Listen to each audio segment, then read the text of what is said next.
शहरों में जिस तरह से डग्गा मार वाहन, चौपहिया वाहन और बाइकर्स की स्पीड गति जो अनियंत्रित हो रही है, उससे होने वाली दुर्घटनाएं, जिनके कारण अगर सिर पर वो चोट लगती है तो या तो घटना स्थल पर ही व्यक्ति की मृत्यु हो जाती है या उसे उस तरीके का फर्स्ट एड नहीं मिल पाता है।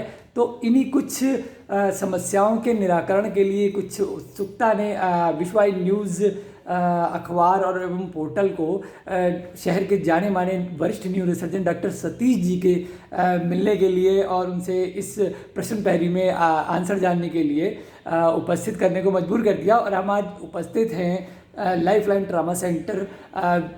डॉक्टर सतीश जी, आपका बहुत बहुत स्वागत है विश्व न्यूज़ के पोर्टल पर।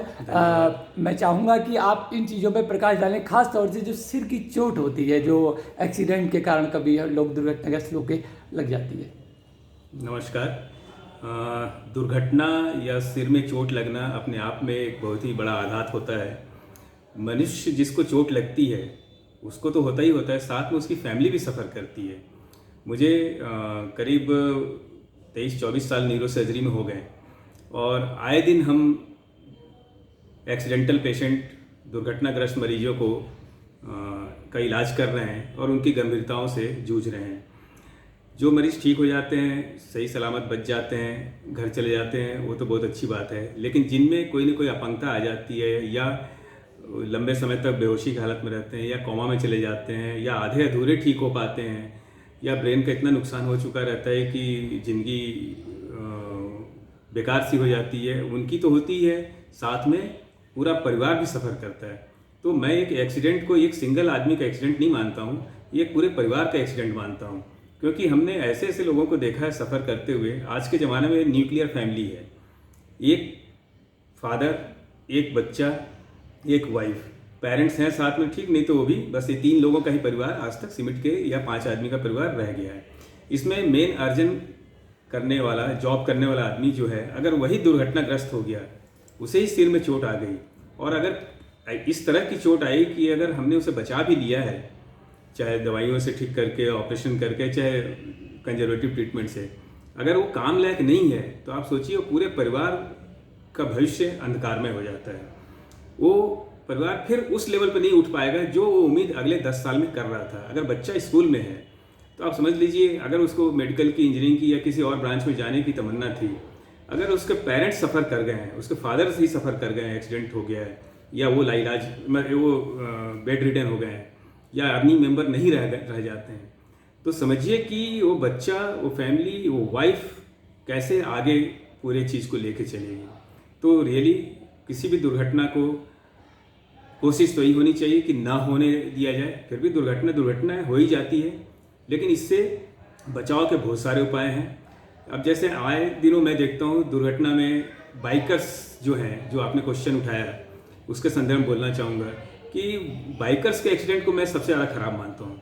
क्यों? क्योंकि ये एक यंग एज वाले होते हैं, ज़्यादा अधिकतर 18-20 साल 25 साल वाले बच्चे होते हैं, जो हमारे देश के रियल में भविष्य निर्माता के रूप में आने वाले समय में काम करने की कगार पे होते हैं।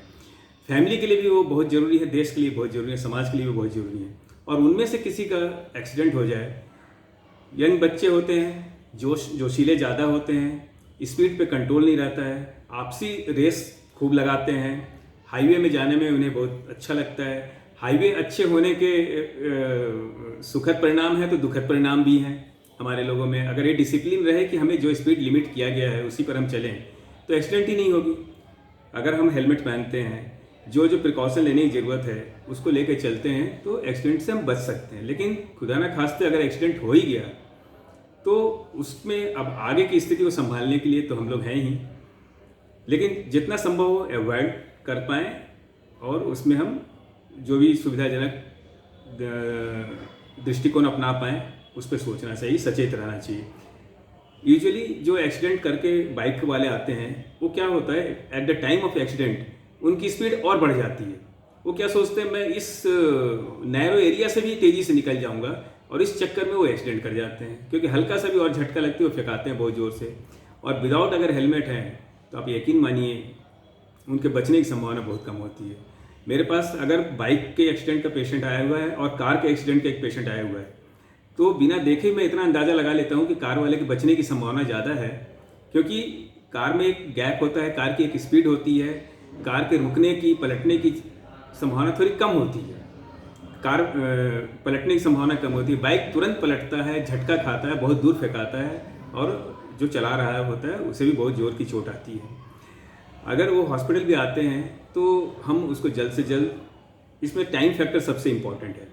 अब कोई पेशेंट यहाँ से 200 किलोमीटर दूर से हमारे तक आ रहा है, अगर मुझे कोई मैसेज मिलता है या न्यूज़ मिलती है कि कोई पेशेंट, चूँकि बरेली में न्यूरोसर्जन्स के लिए फेमस है और यहाँ पे हम लोग ऑलमोस्ट हर तरह की सर्जरी कर रहे हैं, ब्रेन ट्यूमर से लेके दिमाग में पानी का लेके स्पाइन के ऑपरेशन, रीढ़ के ऑपरेशन, तो एक्सीडेंटल पेशेंट को सबसे अच्छे से जो ट्रॉमा सेंटर संभाल सकता है उसमें बरेली को महारत हासिल है। एटलीस्ट इसके लिए तो दिल्ली, बॉम्बे, लखनऊ कहीं भेजने वाली जमाने अब खत्म हो गए। Very good.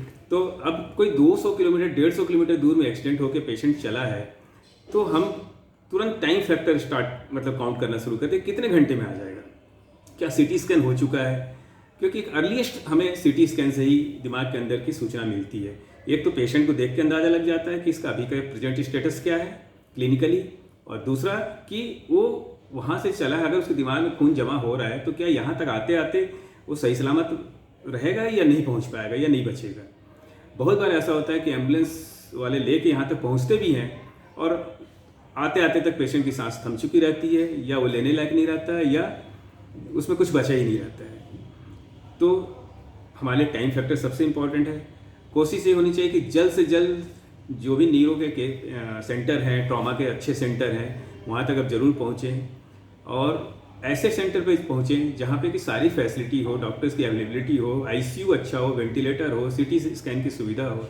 क्योंकि ये ऐसे लगता है कि इसकी कितनी ज़रूरत है, नहीं ज़रूरत है, लेकिन जब कोई पेशेंट आता है तो आपने भी देखा होगा कितनी बार कि हम एकदम से उठ के भागते हैं और आईसीयू की तरफ, और तुरंत मरीज को इंटूबेट करते हैं, वेंटिलेटर पे लेते हैं, उसकी पहले सांस बचाने की कोशिश करते हैं, फिर सीटी स्कैन करा के देखते हैं, और जैसे ही सीटी स्कैन में दिखता है कि दिमाग में चोट लगी है, खून जमा हुआ है, या फ्रैक्चर है, या हड्डी टूट गई है, या झिल्ली फट गई है, तो अगर ऑपरेशन लायक है तो हम उसे जल्द से जल्द ऑपरेट करने की कोशिश करते हैं। और अगर ये लगता है कि नहीं, अभी इसको हम थोड़ा सेटल कर लें दवाइयों से, ब्लड प्रेशर, ब्लड सारी चीज़ मैनेज कर लें, टाल पाएँ, तो कभी भी इमरजेंसी सर्जरी से इलेक्टिव सर्जरी बेटर मानते हैं।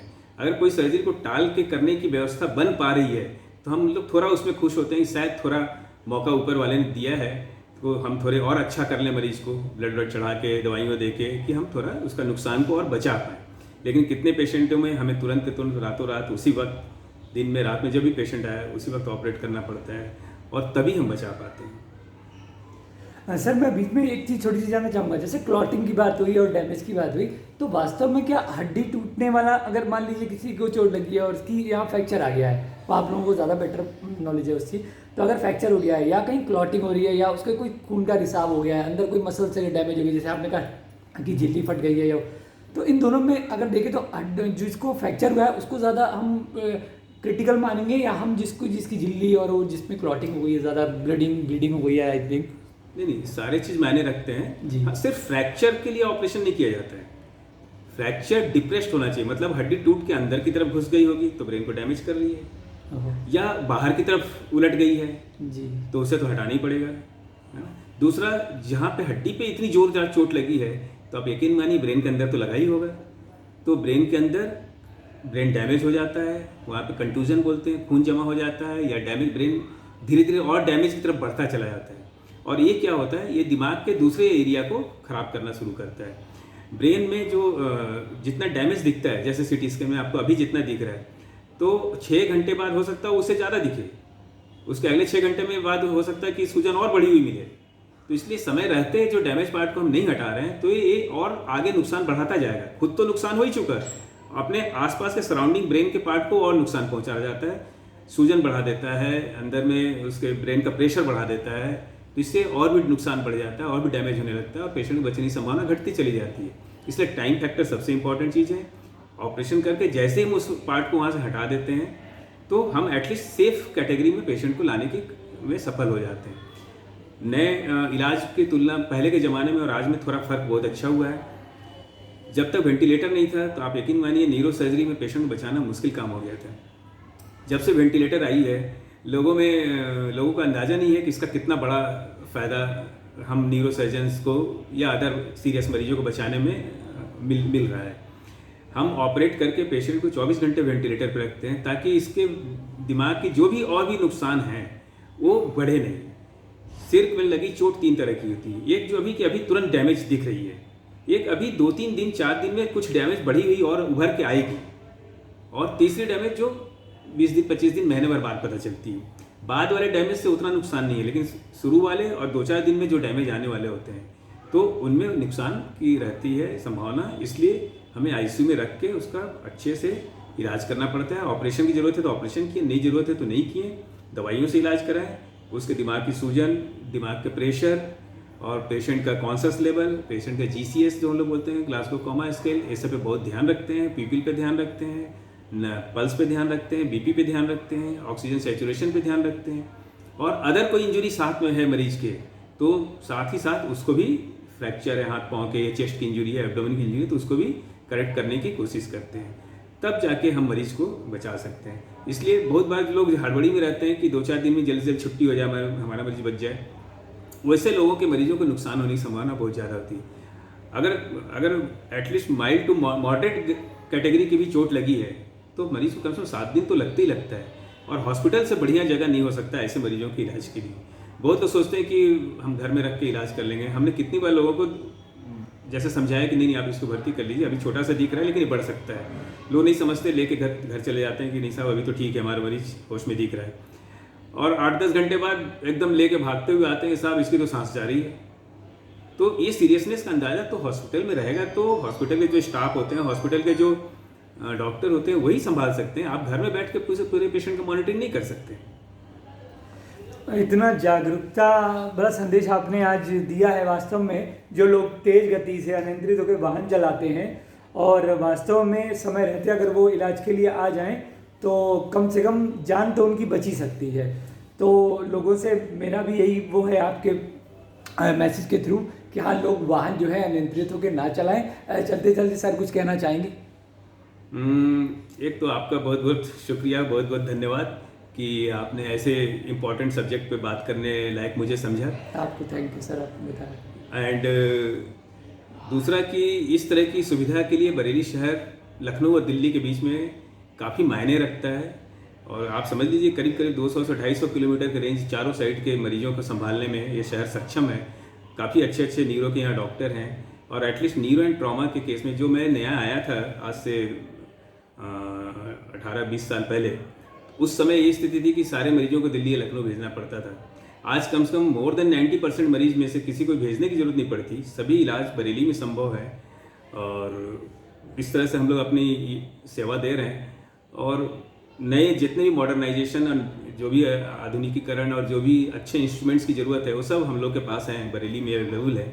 तो लोगों को इसमें ज़्यादा चिंता करने की बात नहीं है। लेकिन हाँ, एक्सीडेंट है, उसको हम जितना बचा लें, जितना ना होने दें, और गलती से हो ही जाए तो उसको जल्द से जल्द अच्छे सेंटर पर लाके इलाज करें। समय सबसे बलवान है और समय का ही महत्व हेड इंजरी में सबसे ज़्यादा है। Thank you so much. आपने बहुत बहुत मतलब इतनी महत्वपूर्ण जानकारी से अवगत कराया हम लोगों को। Thank you sir.